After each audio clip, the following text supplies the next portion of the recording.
দেশের বিভিন্ন প্রান্ত থেকে ঢাকায় জড়ো হচ্ছেন বাংলাদেশ জামায়াতে ইসলামীর নেতাকর্মীরা।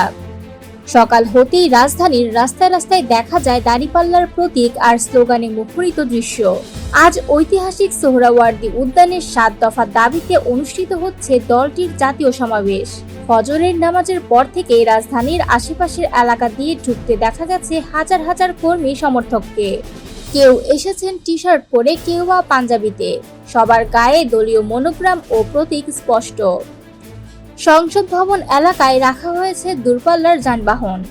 সেখান থেকে পায়ে হেঁটেই নেতাকর্মীরা সমাবেশ স্থলের পথে। জাতীয় এই সমাবেশ সফল করতে মাঠে রয়েছে ২০,০০০-এর মতো স্বেচ্ছাসেবক। ভোর থেকে শাহবাগ, হাইকোর্ট, মৎস্য ভবন, প্রায় প্রতিটি মোড়ে তাদের দেখা যাচ্ছে নির্ধারিত ইউনিফর্মে। স্বেচ্ছাসেবকেরা দেশ জুড়ে থেকে আগত কর্মীদের সহযোগিতা করছেন, জানিয়ে দিচ্ছেন কোন জেলা কোন গেট দিয়ে প্রবেশ করবে। এই সমাবেশ ঘিরে দলটি যে ৭ দফা দাবি তুলেছে তার মধ্যে রয়েছে স্বাধীন, সুষ্ঠু ও নিরপেক্ষ নির্বাচনের জন্য লেভেল প্লেইং ফিল্ড নিশ্চিত করা, সকল গণহত্যার বিচার, প্রয়োজনীয় সাংবিধানিক সংস্কার, জুলাই সনদ বাস্তবায়ন, জুলাই অভ্যুত্থানে নিহত ও আহতদের পরিবারের পুনর্বাসন, সংখ্যানুপাতিক নির্বাচন ব্যবস্থা চালু এবং প্রবাসী ভোটারদের ভোটাধিকার নিশ্চিতকরণ।